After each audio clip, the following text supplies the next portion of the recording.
I'm going to start this one. This is a video by RealLifeLore, sponsored by the Great Courses Plus.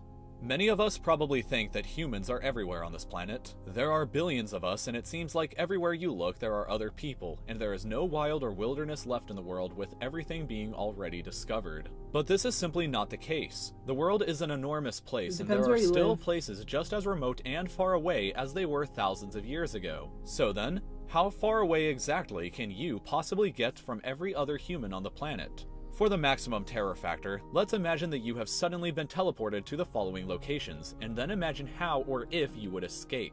Perhaps you still want to be around a few people but far away from everybody else in the world, in which case you would likely want to visit the island of Tristan da Cunha, which is the most remote place in the world that is actually inhabited by people. The tiny island has a tiny population of just 264 people, and while you're there, the closest other population of humans will be located 2,000 kilometers away on the island of St. Helena, which itself is quite remote. The nearest continent to you would be Africa, which would be a staggering 2,400 kilometers away. There is no airport on the island, so the only way to or from is by boat. Would you live in the middle of the Atlantic like that? Because my mind goes to, how would you get supplies in case of an emergency? Or if you have some sort of serious injury and the local hospital can't treat you for whatever reason, they don't have the tools, so you need to get airlifted to what's nearest. South Africa's looking like it's the closest, and then what's above that? Namibia, Angola. To the other side, Brazil is way further. What, do you just die en route? That sounds very bleak, but also, at what point when you're living in a place with a small population do you lose your privacy? Because I would imagine that 300 people on Tristan da Cunha, or about 300, I think he said, everyone must know everyone, or at least know of everyone. You're going to the same doctor and the same stores. The kids are probably going to the same school. There's schools if there's more than one. But I guess that does depend entirely on how much land everyone has and how autonomous you would be personally. Because I suppose, what, if you're farming your own foods, you don't have to go to the store? I don't know. I'll have to look up what it's looking like on Tristan da Cunha. Personally, I think you have a better chance of individual privacy in cities with big numbers.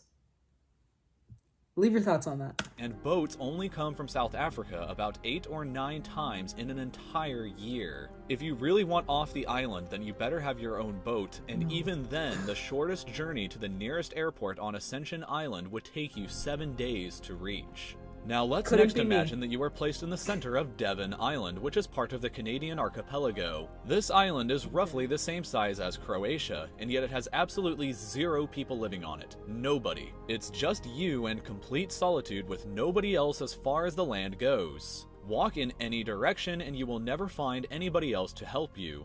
The closest other humans to you would be here on the island next door in the town of Resolute, population 229, which is every single person who lives on the island. But even still, the town is 80 kilometers away from the island that you're on, and you would need a boat to get there.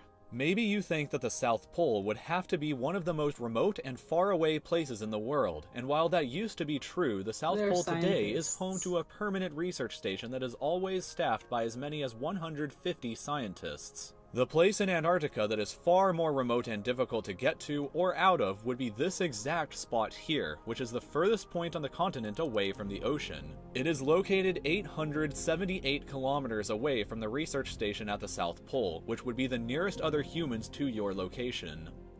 You may find some solace that there is at least already shelter pre-built here, although most of it has been buried under the snow. The Soviets first reached this place in 1958 and built a bust of Lenin facing towards Moscow, which is the only thing that still stands today above the snow, gazing into the vast nothingness in every direction. The last time the humans ever visited this point was back in 2011, so unless you want to wait around for years to be rescued, then you should probably get moving to that South Pole research station. However, this isn't the most remote piece of land on Earth. That distinction I follow this random fun fact page, and they featured a resurfaced article about how there was a Tinder match made on Antarctica. And I remember thinking, I mean, how big could the community really be? Did they need an app to meet each other? Could they not have met at the cafeteria? I don't know. But it turns out that one of them was camping 45 minute to an hour helicopter ride away. A lot more spread out than I thought. But you can still find love. To go to this island in the South Atlantic called Bouvet Island. It is small, frozen with ice, and completely uninhabited by all of humanity, although Norway claims it for herself for some unknown reason. The nearest other piece of land to you would be Queen Maud Land here off the coast of Antarctica at 1,600 kilometers away, but that island is also uninhabited, so there's no use going there. The nearest other humans to you on Bouvet Island would be 2,260 kilometers away on Tristan da Cunha, which, as we previously discussed, is also incredibly remote in its own right.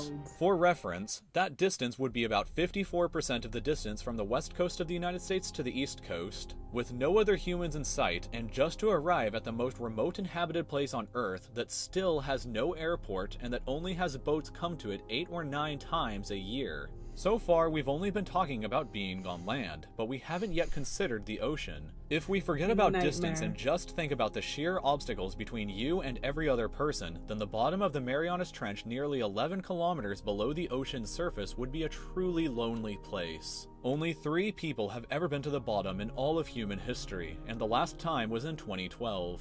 Strangely, that does mean that there have been 4 times as many people that have been on the surface of the moon than have been to the bottom of the ocean. But let's take it back. The video's 7 years old.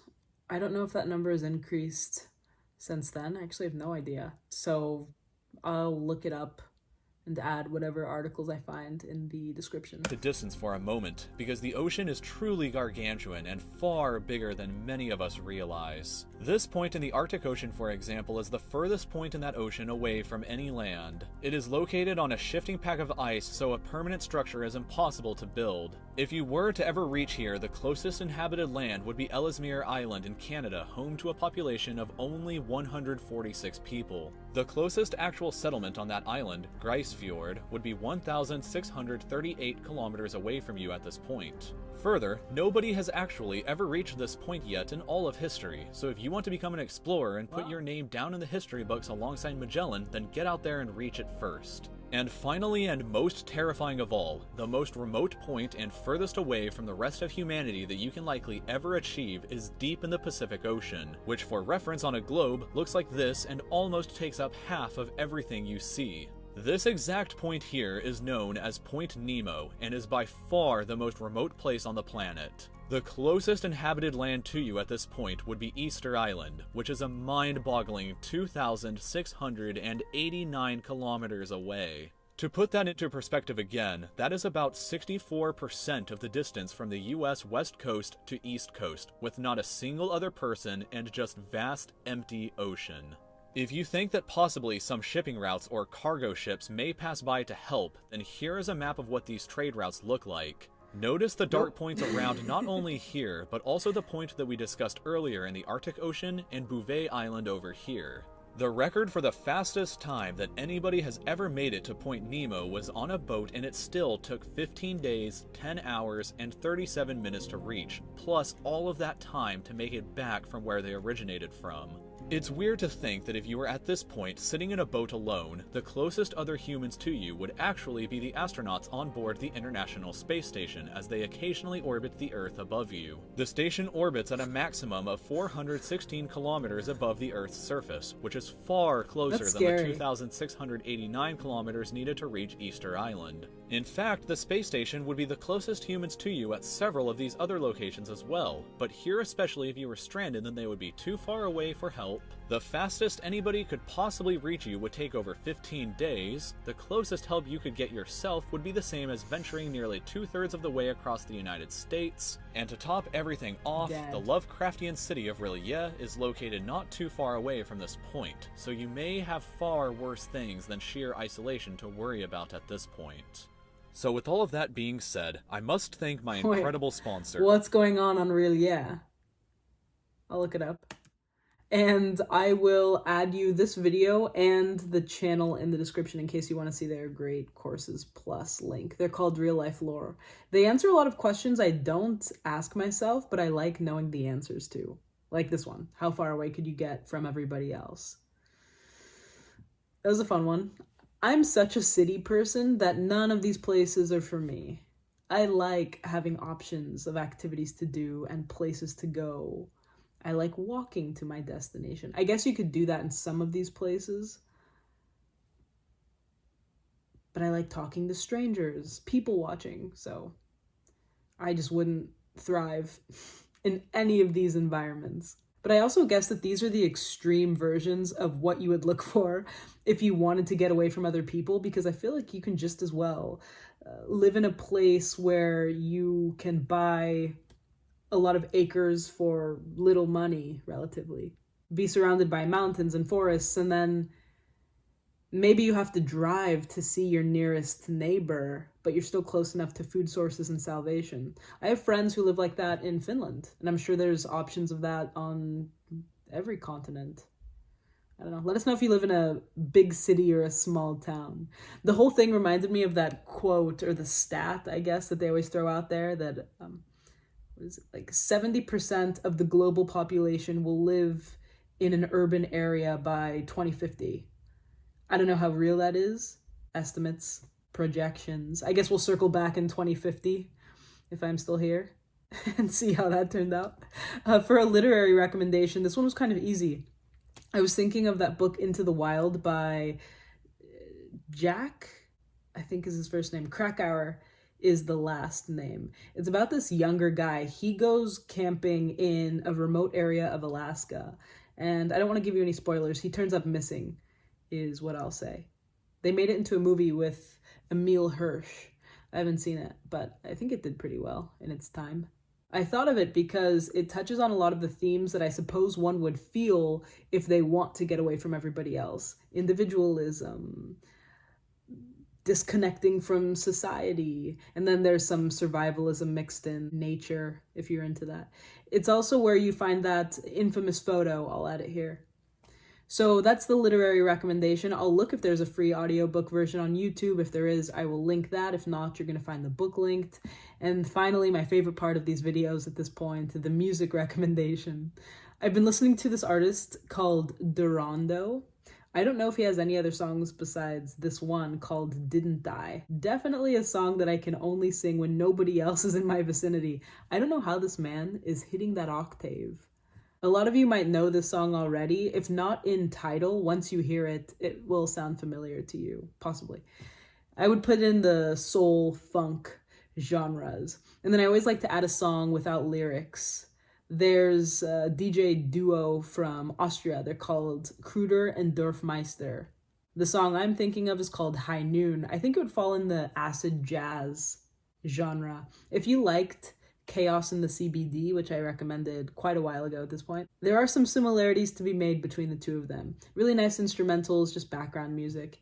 So if you liked either of those after you listened to them, let me know which. If you have any music recommendations for me, tell me. And that's really all I have for you today. So leave your thoughts on any of this, and thank you for watching with me.